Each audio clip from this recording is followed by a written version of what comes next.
You're listening to the Angry Marks Podcast Network.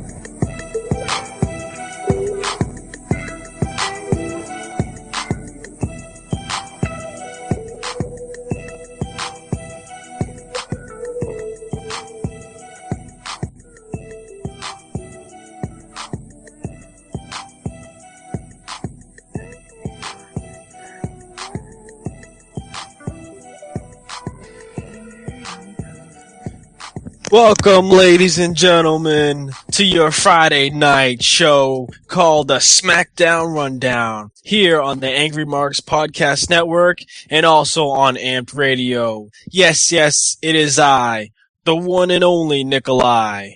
I'm your host for the evening, and I am here joined with my co-host King J. The king has arrived. Yes, we apologize for not being here last week. It was just a hectic weekend, and hopefully we got everything all settled. I had a snowstorm up here over the weekend, so that kind of delayed me. Might have lost power. Our producer, Killer Kev, wasn't available for the show.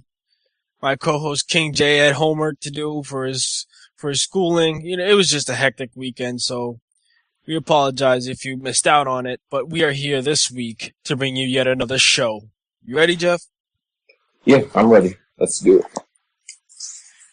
Alright, well, to go with this show and to basically catch up from last week, just want to run through a couple of notes that actually might tie into this week, but the ones that don't really matter. First off, I want to talk about last week's SmackDown, where Air Boom lose another match to the Rising Awesome Truth, Miz and R-Truth. I'm not getting behind this losing streak that they like giving all these superstars, mainly the baby faces. You know, Air Boom, John Morrison, Daniel Bryan. Like, what are they trying to prove here? I'm not really sure, it's really weird. They have all the baby faces on this lose streak, and then all the heels are winning. And then a while back, all the heels were losing, and all the faces were winning. So, it's kind of like they're on a roller coaster. Right. It just doesn't make sense, but, I mean, if they wanted to care about them, don't make them lose so much, because, I mean, there's only so much you can do with the underdog angle. And when you have people on a losing streak, you lose faith in them. Exactly. And when you have that many people on a losing streak, it kind of kills everything, because it's like the overkill of, he's an underdog, he's an underdog, he's an underdog. So it's basically saying faces can't beat heels. Right. And who also is on a losing streak is Dolph Ziggler, the United States champion. Last week on SmackDown, he had a match with Randy Orton. And that was a great match. Like, back and forth wrestling, phenomenal match. Ziggler is very underrated. Orton yeah. That was a good match. Orton got the win in a 15-minute match.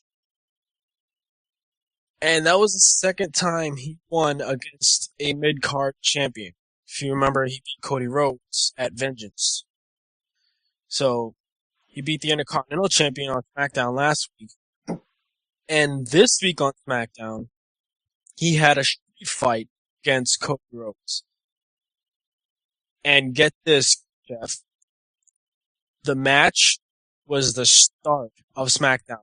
Not some lame promo segment, a match. See, I don't know if it's just me, but I really enjoy when they have a match starting off SmackDown, because it kind of starts it off hot and it's something different, because, most of the time you just have, here's a promo. It's like, no, we're getting straight to the point. And it's amazing when they do that. Every show, every week, they start with a promo, talking and blah, blah, blah. Set up this match. Set up that match for the main event. And this time they started with a match. Not just a regular match, but a street fight. And it was hot. It was a really good match, back and forth. Cody Rhodes didn't look weak. You know, he threw his backers in there every now and then. They just suffered consequences. But Cody Rhodes took his mask off in the middle of it and whacked Orton in the head with it. That was...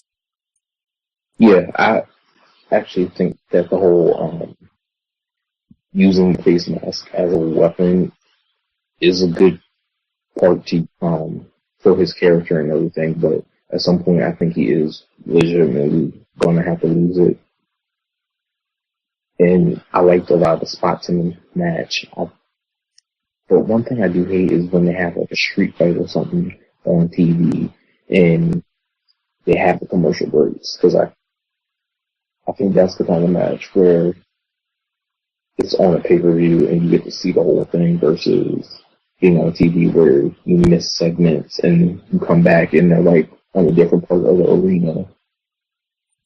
Yeah, and that's the problem with it being on TV, is that there were 2 commercial breaks that cut in between this match. And yeah, it's annoying you don't get to watch the whole thing, but it took up basically the first half hour of SmackDown. Yeah, it does.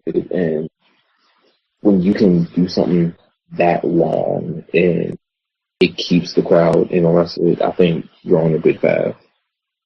Randy Orton gets the win. Again. Beats Cody Rhodes again. Hopefully this will end the feud, but I fear what's going to happen in the weeks to come, the build-up to Survivor Series, which is about over 2 weeks away. Yeah. For some reason, I think they should have started building up for, like, they shouldn't have had Vengeance, or they shouldn't have had Hell in a Cell, and substitute one of those pay-per-views for the other, and then had more time to build to Survivor Series, because even the Survivor Series is a big deal. I think they're going to rush and do a whole lot of things. I think Cody Rhodes should just give up with Randy Orton. He's not going to beat him. It's not going to work out for him. Right. The only thing that I will say that he got out of the feud is people see him in a different light, I guess. Like, that he can hang in there with the main eventers. He might not win, but he can put on a good show. And he's not just about the weird talking and being the overdramatic. I hope, because his gimmick is getting stale. It's been stale for a couple of weeks now, and so is this feud with Randy Orton. So I hope something happens. Yes, I agree. I think they both need to move on to something. Yeah, they definitely do. I don't want Orton back in the title picture, though. That's for sure. So after that, Ted DiBiase beat Tyson Kidd. Whatever. That doesn't mean anything. The only thing that built in for Ted DiBiase is DiBiase posse. Like, really, what's that going to do? Yes, because the fans are behind him. We're all magically supposed to care. Don't get me wrong, I like Ted. But think about Tyson Kidd's career. When he first debuted in WWE on ECW, he was a big deal. He had Natalya, who was a SmackDown diva at the time, but she was showing up on ECW, and he was causing havoc. He was beating the heck out of everybody, and then David Hart Smith came back, and they started laying people out. They eventually got the tag titles way on down the line, and then they took the titles off of him. We didn't see him for a while. They started fighting, and then they started a feud. DH got screwed. Tyson got screwed. Natty got thrown into the wind. And now she's like Beth Phoenix's stepchild, who gets her ass beat all the time. And Tyson is on NXT, and we don't ever see him. They've dropped the ball with him ever since they split up the Hart Dynasty. They really did. But that's neither here nor there, because nobody seems to care about Tyson Kidd because he's the jobber of SmackDown. And sometimes NXT. But even though he does get some wins over Yoshitatsu, go figure. True. He's basically taking Trump Brothers' job. Yeah. The more important part of this match was after it. The match itself didn't really matter, but Mark Henry was interviewed after the match, and he basically said he's tired of people asking him about Big Show, and then he randomly turns his attention to Daniel Bryan and gets in his face, and basically starts shit. Pretty much. For whatever reason, he thinks Daniel Bryan's eyeballing him and then says, "You can't beat me." Like, that really went nowhere. I kind of get what they were trying to do, was like trying to give him some importance, but at the same time, it's kind of like you should have been building him up all this time, and then you won't have to be like, "Oh wait, there's Daniel Bryan." It came out of nowhere, though. The setup was really weird. Yeah. I was like, what is Mark looking at? Is he about to attack somebody? And lo and behold, it's Daniel Bryan. It's like he just wanted to pick a fight, and that's bullying. And isn't WWE against or anti-bully? Exactly. Oh my god. Such a headache. Contradictions all around. Well, anyway, as you mentioned a little while ago, Natalya is Beth Phoenix's stepchild because she just gets beat, and Alicia Fox beat her in about 1 minute. I like Alicia Fox, but I'm really not cool with her getting Maria's theme, and Alicia's been rocking the red hair for a while, and it's kind of like they're like, okay, well, here's the Black Maria. No, she's not Maria. She'll never be Maria. And that awkward finisher. Yeah, she did like a somersault leg drop. It's like she did it in Seguri, and then she decided, okay, I'm going to do that cartwheel thing that Jillian Hall used to do. I mean, I've seen other people do that. Even Jeff Hardy's done that. Oh, yeah. Rob Van I've seen Dam. people do it. But hers was just awkward. It was out of place, and it doesn't fit her moveset, or she's tall. She shouldn't be, like, doing awkward landing moves like that. Yeah, and Booker T called it a scissors kick. I mean, he had a scissors kick as a finisher for years, and he doesn't even remember what it looks like? I don't know what Booker T's issue is nowadays, but whoever thinks it's a good idea to keep him on commentary needs to be slapped. That was awful. Awful. Because you know it's bad when I'm actually looking to Michael Cole to make sense of what Booker said.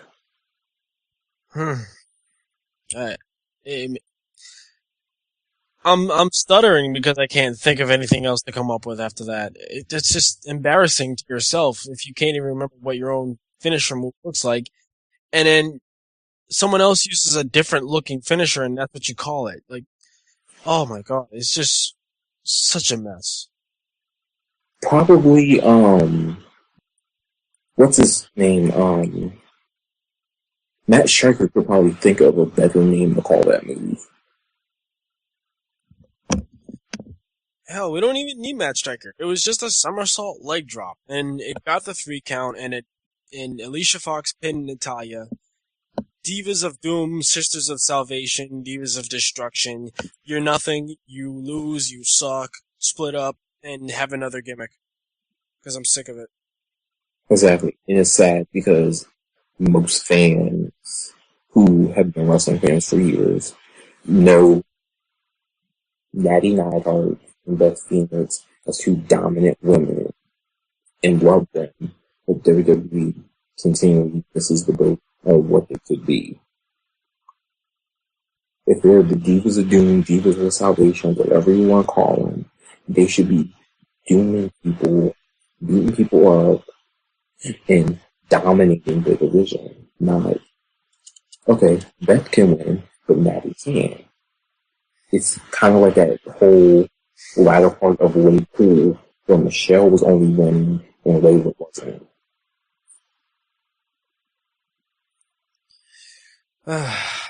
Where's Karma? Where is Karma? Kia, pop the baby out. I don't care if you pop it out in a zoo, in a museum, in the ring.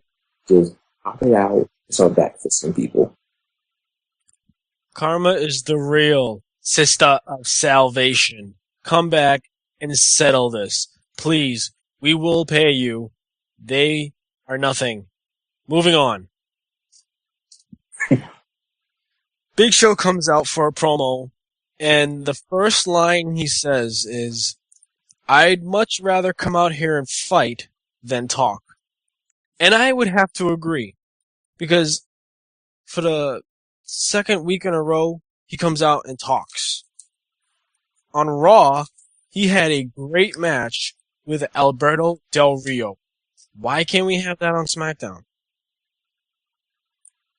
I don't know, because you remember for a while SmackDown was the dominant brand, when it came to wrestling, and then from what I've been hearing, Raw's been having good matches, and now SmackDown is kind of, this week is okay, let's look a promo here, and the person actually wants to fight. Let them have a match.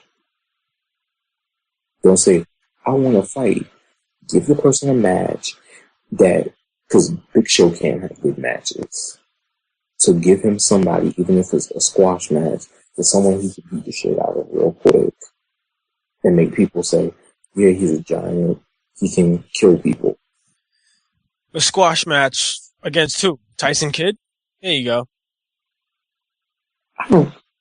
As much as I like Tyson Kidd, I don't even care. Just let him punch somebody. Yoshitatsu isn't doing anything. Let him punch him. Because they ain't let people remember who he is anyway.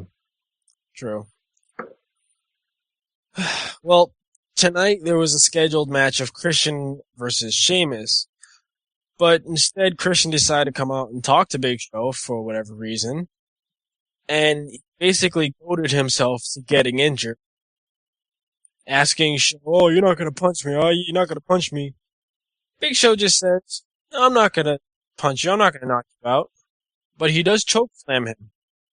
And then Christian forfeits his match against Sheamus. Which I don't have a problem with because I actually need a break from that. Yeah, I don't need the two of them to wrestle anymore. I mean, they have good matches, but at the same time, give Christian something more stable and permanent to do, and give Sheamus something to do. Hell, have Sheamus, and after the Big Show Mark Henry thing is done, give him and Sheamus another go. Because it will be different this time, because Mark is a champ, so Sheamus will have a legitimate reason for him to take him out. I agree. I want to take back to last week. Wade Barrett versus Trent Beretta. And I brought this up on Ring the Bell earlier this week. Wade Barrett is on some roll. He has a little winning streak going. And he had it last week against Trent Beretta. So this week on SmackDown, he came out to replace Christian in the match. And he got the win over Sheamus. I'm telling you, Wade Barrett has some sort of role, or I think they have some plans for him in the future, and I'd like to see that. Because Wade Barrett was, he was falling to the wayside a while back after losing the Intercontinental title. But if they build him back up, I can get behind this. See, I like Wade Barrett, and he's good on the mic. He's passable in the ring. I mean, for a big guy and a brawler, he's good in the ring. So, finally giving him something, even if we don't know his full agenda yet, like, it gives an air of mystery. Like, why is he so determined now versus the way he used to be when he was running Nexus in the core and when he was an Intercontinental Champion, feuding with Zeke and all that stuff? It gives him that, like, he's determined. We need to try and figure out why. Is given a reason to care about him, basically. Yeah. If they do this and build him towards maybe the main event, I would like to see that, because he was going for the WWE title last year at this time of year, and they made it believable. So I would like to see that. Yeah, and I noticed something one of my friends told me on his Twitter after his match last week with Trent Beretta. He said that that Trent has a real future in this business if WWE would give him a chance. Right. And So Christian I thought that was kind of cool. Yeah. Christian and Sheamus, their feud is still ongoing, even though they didn't have a match tonight. It's still going on, because last week, Christian versus CM Punk was the main event, and Sheamus came out, which distracted him, and CM Punk got the win over Christian. This week, when after Christian was chokeslammed and he forfeited his match against Sheamus, he distracted him. Wade Barrett rolled him up, got the 3 count. Christian speared Sheamus after the match, and then after the commercial break, they were still brawling backstage in the area. So this is obviously still going, most likely through the Survivor Series. Probably. They'll probably blow it off after Survivor Series, because what I'm thinking is they'll probably have Sheamus on the team with Kofi, and since they obviously have to find a replacement for Evan, and whoever their partners are versus Wade, Christian, probably Cody, Randy will be involved probably. So they'll probably either have it be Team Orton versus Team Rhodes or Team Sheamus versus Team Christian. It'll be one of those Team Survivor Series things. Well, at this point, we're going to take a quick commercial break, and then when we come back, we're going to finish talking about SmackDown last week, this week, whatever else comes on our minds. So stay tuned, and we'll be right back. On November 13th, someone has a date with destiny as Chikara presents High Noon, live at 4 p.m. on GFL Combat Sports. In the main event, Eddie Kingston and Mike Quackenbush compete to determine the grand champion of Chikara. Gregory Iron faces Icarus in a final confrontation. The Funky Pharaoh will address the Chikarmi as the future of the Osirian portal is revealed. Also scheduled to appear are Sarah Del Rey, Ultramantis Black, Hollow Wicked, Jakob Hammermeyer, Bryce Rinsberg, and more. Go to angrymarks.com/Chikara and order this live iPay-per-view for just $14.99. Available on PC, Roku, iPhone, iPad, and Droid mobile devices. Chikara Wrestling presents High Noon, Sunday, November 13th, exclusively on GFL Combat Sports, your 24/7 combat connection. Go to angrymarks.com/Chikara and order now. Hey, Mark Springs on here, host of the Amp Raw Reaction on the Angry Marks Podcast Network. Do not adjust your internet. The Amp Raw Reaction is coming back, baby. Tune in every Monday night on the Angry Marks Podcast Network to the Amp Raw Reaction as Killer Kevin and I break down everything you just saw. Basically, folks, we're going to tell you what you ought to think about what you just saw. Again, it's the Amp Raw Reaction on the Angry Marks Podcast Network every Monday night following Monday Night Raw. Are you looking for news on Lindsay Lohan going to jail, Oprah Winfrey's book club, and Britney Spears' latest album to hit the charts? Then take a hike, jabroni! Amped Radio has the latest professional wrestling news, rumors, and the best industry interviews. The Bowling Alley, The Shoot Club, In the Room, and much more. Catch us on the web at www.ampd-radio.com. Internet radio that will blow your freaking mind.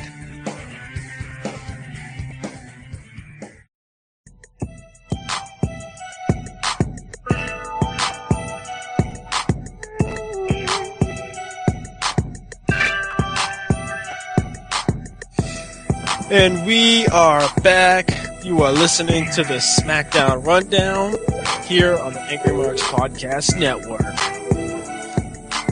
We are just now getting through to a little bit more than halfway of SmackDown. We're going to start talking about the rest of it, and what I want to bring up is Big Show showed up in the locker room with Daniel Bryan and told him that he will look after his briefcase because he'll be in his corner tonight. That did happen. It was kind of weird how Big Show really wanted to be in his corner tonight. Kind of stalkerish. Just saying.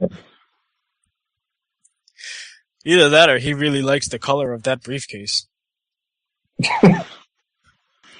What I want to bring up is, as we move along, last week on SmackDown, Hunico was interviewed without the mask, without the get-up, bodysuit, whatever. He was in regular street clothes. And basically, he said it's payback time when it came to him and Sin Cara. So, contrary to what everybody hoped for, this feud is not over.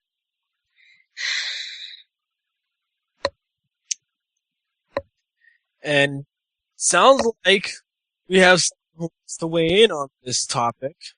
So why don't you go ahead and introduce yourself? Hello. It's Cara. Welcome hey back. Guys. How are you? What's on your mind tonight, Ciara? First of all, I had said a few weeks ago with this whole Sin Cara versus Sin Cara debacle that I bet one of them is ugly. They take the mask off Hunico, and dear God, I wish they would super glue it back on. Because he is the ugliest thing I have seen all year.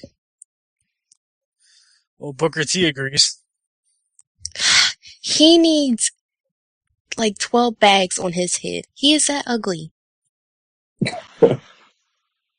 Just throw his face in a bag. It's just, what is the point of continuing this feud? I have no clue.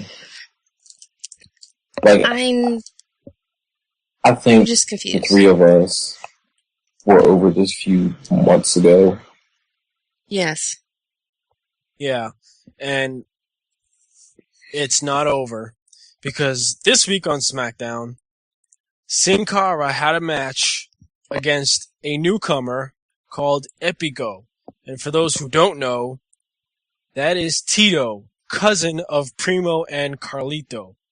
Tito Colon. That's right. And he had a good match with Sin Cara. Yeah, he did. But why do all the colognes look exactly alike? Like him, Primo, and Carlito look like triplets. I guess, I don't know. Maybe they're close in age or something, I don't know. Well, I brought this up in the chat room earlier during SmackDown. Before he showed up, Tito Colon, that is, in dark matches, he's been teaming up with Primo in tag matches against the Usos and whatever other tag team they can throw in there that's not on TV. Yeah. And tonight, he debuts as Epico with no Primo. And when the match is over because Hunico runs down and shoves Sin Cara off the top rope. So it looks like Hunico and Epico are teaming up to beat up Mystico. Well, see, it actually goes back to some history down at FCW. Tito, Epico, and Hunico used to be tag team partners down at FCW when Hunico used to wear his mask, and I didn't realize how ugly he was. And, so for them to bring him up on TV, which I thought was shocking that they already brought him up, because there's been some rumors going around that, as you said, on the house shows, Tito and Primo have been teamed up because apparently Primo and Tito are going to be a team. Right. And they're trying to form some type of stable with Tito, Primo, and somebody else. They were going to do this a long time ago before Carlito got fired, where they were going to have Tito, Primo, and Carlito as a stable to go against the Hart Dynasty. But things didn't work out. So I guess they're going to try and do this again, which I don't mind, but dear Lord, why does it look like we have all the Latino nations going at it on my TV? Well, they gotta settle it somewhere. Yeah. Not on my TV. They really need to bring back Carlito for this to make it complete. Then you have Carlito, Primo, Epico, Hunico, Mystico, Chavito. That's too many O's. That really is. Too many O's. And the other thing is, Carlito doesn't want to come back to WWE, so yeah, he's happy in Puerto Rico. Or wherever the hell he is. Carlito, Primo, Hunico, Epico in Puerto Rico. Too many O's. Too many O's. My Just only call them the fear, O's. yeah. My only fear is that they're gonna do some whole, they beat down Sin Cara, and then once that ends, you'll have all the Hispanic people like start hating all of America and do that whole stereotypical we hate all gringos and all that other BS. I doubt that. Because, I mean, if they were going to go that route, they would have had Hunico and Epico beat up on an American. Sure. Instead, they picked on the Mexican, which I said was just so stupid. Like, Puerto Ricans and Mexicans don't get along. As it is, and then y'all gonna portray it on TV. Like, come on now. It's just a little uncomfortable. I mean, well, last week they had Eve carjack somebody. Yes. And for those who don't know, Eve is Latina. Cuban. Still Latina. Yes. Just don't throw her in that mix. Please do not throw her in the crossfires of the Mexicans and Ricans. Please. You know, they should team Rosa Mendez with No. Hell no. You know that's not going to work from jump. Leave her in the closet where Vicky, Dolph, and Jack put her a few weeks ago. Hold on. That's not going to work anyway. Because she's from Costa Rica, whatever, and Ricans don't like them. So that's just not going to work. Hey, she's Costa Rican. Puerto Rican, Costa Rican. She's still Rican. It's totally different Ricans. They don't like them. They don't like them. I don't know why. Look, I have a bunch of Hispanic friends, and the Puerto Ricans hate the Mexicans, the Costa Ricans hate the Colombians. I'm like, y'all just need to sit down and hash it out. And the El Salvadorians don't like the Ricans, and it's like, oh my god, like seriously? Y'all speak the same language. Exactly. Some girl in my class today, I swear she said, I'm about to cut this chick. It's like ganglands in Hispanic countries. I don't know. I learned all this in Miss Burris' Spanish class. Oh God. She told us way too much. Yes.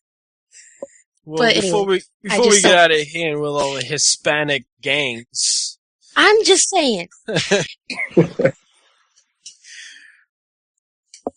Sierra, do you have any other comments before we move on to the main event of SmackDown? Before we get to the main event, I myself and Jeff have been co-signing Mark Henry all this time when everybody was doubting him. Mark Henry, I have been behind you 100%. But I told you from day one, do not ever come for any of my husbands. And this week, you bully my fiance. Almost choked on his food for no reason. Yeah, and also, for those who don't know, her fiance is Daniel Bryan. And Well known. one thing we didn't mention, this is also the last thing I want to mention from last week's SmackDown. Daniel Bryan had a win. We talk about his losing streaks of all the baby faces. Daniel Bryan beat the jobber Tyson Kidd. And whoever thought that was going to continue should just go hide in the closet with Rosa Mendes. Because if you're going up against Mark Henry... That closet's already full enough. Everybody should know that if you're going up against Mark Henry, you have no... I just hope that they actually keep this thing that they got going, Mark Henry, going for the next couple of months. He has been dominant and entertaining. Yeah. Very much. Something we couldn't say for the past 5 years. Maybe 10 years. We told y'all that was coming. Exactly. You guys should have beat him sooner. You just gotta wait. You gotta wait it. My only fear is that they take the title off him premature and then do some screwed up angle with him or something. Like, that's my only fear, but I think they're realizing that he's one of those people who puts asses in seats, and we need to keep working on this. Well, my fear of him losing the title early was at Hell in a Cell against Randy Orton. Thankfully, that didn't happen. Right. So he's in his, third month? Well, leading to his third title defense. So, he'd lasted a lot longer than I expected. Right. Yeah. But I also don't think that if they do take the title off of him, that they'll put it on Big Show. Not. Because he's one of those people who doesn't need a title. No. To validate anything. Yeah. And if you've noticed, the World Heavyweight title doesn't get jobbed around back and forth. I mean, it did briefly in the summer with Christian with his 5-day run. Who? Then it shot back to Randy Orton. It's not like the WWE title where we've had 6 different champions in 4 months. I mean, True. They actually keep the title on the champion for quite a while before he loses it. Thank God. Just nicks Christian out of that equation. Who is Christian? The guy who got chokeslammed earlier in the night. Must have missed it. But the main event of SmackDown. Blink and you miss it moment. So. Yeah. I sure did blink. The main event of SmackDown this week was Mark Henry versus Daniel Bryan, of course, in a non-title match. And it was as you would expect. Mark Henry, the dominant champion. Big Show was indeed at ringside, as he had said he would be. And all he could do was cheer Daniel Bryan on as he got his ass kicked. Yeah. He did have a little hope spot at one point. He kicked him in the knee, kicked him in the chest, and then in the head. He even put on the guillotine choke. but that wasn't enough because Mark Henry just squashed him in a corner. And Big Show decided he had enough with it and knocks Mark Henry the fuck out. Literally. He really did. Mark went to sleep. As soon as they said he was coming out there, I was like, alright, he's going to knock Mark out. And he did. I mean, you He can really hear did. it. It was like a clap. That's how loud it was. Fool was hibernating. Mark spun around and then hit the ground. That's when you know you've been knocked the fuck out. Exactly. And you could tell this was a plan all along by the Big Show because he tried to get Daniel Bryan to cash in his briefcase. Yes, people, if you've forgotten, Daniel Bryan is Mr. Money in the Bank. I haven't. Yeah, well, He's at your house. With Daniel Bryan's losing streak, I would have forgotten myself.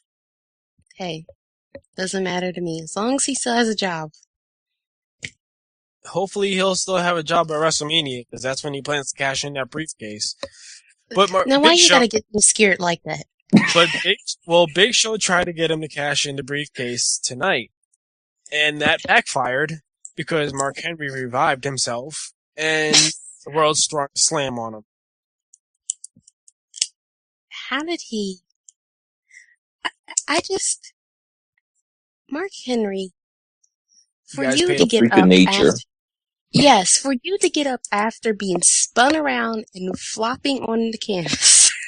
Get up and do a world's strongest slam. Good God. Well, not only that, but he picked up the briefcase, hit Big Show with it, and then dropped him with the world's strongest slam. Yeah. I would have been dizzy when I got up. I was like, wait, what year am I in? I would have rolled out that ring, grabbed my belt, and just said, not this week. And Big Show's right hand is the equivalent to someone with brass knuckles. How you get up and slam two different people is beyond me. I don't know.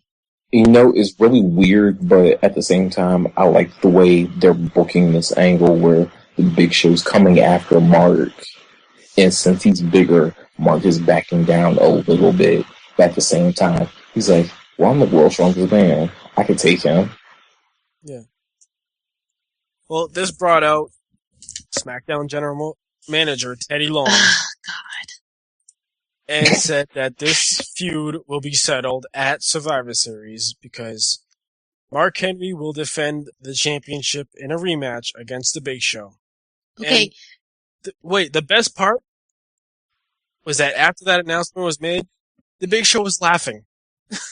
For some weird reason. At least he wasn't crying. I thought he was for a second, then I realized he was laughing. Okay, seriously, with Survivor Series, this has to be the last match for me because I cannot have Mark Henry and Big Show break in the ring again. Hopefully they reinforce it. Yeah, I just can't have them break the ring again and then have John Cena and everybody else sliding down the ring. I can't go through this pay-per-view. Well, you know what? Slide. They should have it as a parking lot brawl. That way you can't break the ring. No. Don't mess up nobody's cars. You know they get junk heaps. They get junk cars for that. That's not nice. Michael Bay does it all the time for his movies. Who? Exactly. But you know, it would be Mark Henry and Big Show's look that they try and suplex each other off of a car and that bitch explodes. Yes. See, that's why we don't need this. And we do not need Mark going to jail for involuntary manslaughter. We do not need nobody carted out. None of this. I don't want the jaws of life trying to help somebody out. I ain't paying for that. I just don't But want a broken ring again. I like the way that this was set up. That Big Show's trying to goad Mark Henry into accepting his challenge. But the fact is that I wish they had made the match official a week later. I think it was just too soon. I want to see Mark Henry try another tactic to get Mark Henry. I want to see Big Show try another tactic to get Mark Henry to agree. Yeah. I mean, I Oh. can see that, but I think now that they booked it that way, they could have where Mark is trying to figure out a way to get Big Show hurt before the pay-per-view. Yeah. Just get Ricardo to run him over again. Hey, that always works. I mean, he needs something to redeem himself because I'm about ready to call Suge Knight off of vacation early to come handle him and beat Mark Henry with a shoe on Monday.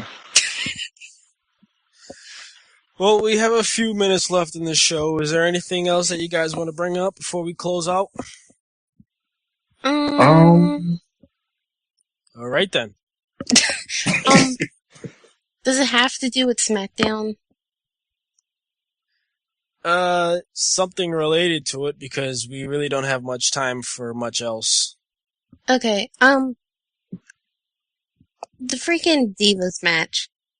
Look, I know I shouldn't expect much from the Divas, but for God's sakes, why did it take Alicia Fox 5 minutes to execute an enziguri? Probably because Why? she forgot how. That is the first thing you learn the first day in class at OVW. Enziguri. How hard is it to have somebody hold your leg and you swing the other over and kick them in the face? You gotta have that Maybe jumping she got ability. distracted because Natalya started talking about her nose. Kick her in her nose with your other foot. Not 5 minutes later. Because Natty starts screaming, "You have a big nose!" What? The whole sequencing of the finish for the match was just terrible. Mind you, it was 2 minutes long. We had this terrible enziguri. And then we have this somersault leg drop, which was so executed badly that Alicia Fox hit Natalya in the face. She stops and pauses and goes, "Are you okay?" Then decides to pin her. What? Well, she was checking her nose. This match was all about the nose. She should have hit that scissor kick and called it a day. And she does it so well now. I don't know. I'm done with the Divas. It's really ridiculous. I just want Kia to come back and start backfisting I don't people. even care. She can pop that baby out right now. Her coming back ain't gonna save this shit. She can pop it out right now as we speak. And post a status on Facebook talking about, "I just popped it out." I don't care. Look, when they start booking the divas on the bus, whatever the heck is called, just drive off a cliff and have Kia come in and start just backfisting whoever's left, whoever survives. I really hope they do that show. Because I will recap it. Because I know it ain't going to be everybody getting along. There's going to be some shade on there. And with Yes. Maurice not there anymore to throw even more shade on the situation, who they going to have fill that spot? You know them damn Bellas are shady as hell. True. Who? Oh, wait, Mario and Luigi. Huh?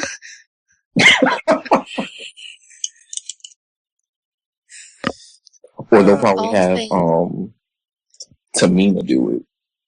Oh, God. No, she is just too obvious. Oh, God. I don't like what they're doing with her either. They need to book her better. I Because They like need to don't bring. beating the crap, she's beating the crap out of Caitlyn on NXT, and then magically gets pinned. Huh? I just don't like how. Okay, they had this terrible gimmick of Divas of Doom, and you have other heel divas, and they're not establishing any of them. It's like they're the only two heels, and it's just, I don't know. I don't like it. Bottom line, if there's more AJ and Caitlyn on the SmackDown, I'll be happy. I'll take AJ, not no Caitlyn. I can't do it. Well, I can't stand Natalya losing, and just bring up AJ and whatever. If you want Natalya to lose, have AJ do it. Bottom line, there you go. Just bring up Naomi. No, She's supposed to be coming up. no. That before I don't want to get into that, so let's just close off the show for the night. Ciara, since you were last to call and you're our guest, why don't you have your final words first? I guess Nick does not like FCW's version of Sinead, Naomi. Another thing, Nick, there is rumors going around that WWE has interest in Michelle McCool returning. I can do without her too. Other than that, that's it. All right, King J, final words of the night. It was another good show. Hope everyone enjoyed listening, and my birthday's next Friday. Yes, indeed. We'll certainly have a birthday party for King J next week. So make sure you all stay tuned as we will come back for the SmackDown Rundown next Friday night, as always, here on the Angry Marks Podcast Network. For our guest, Ciara, my co-host, King J, and our producer, Killer Kev, this is Nikolai telling you good night and see you next week.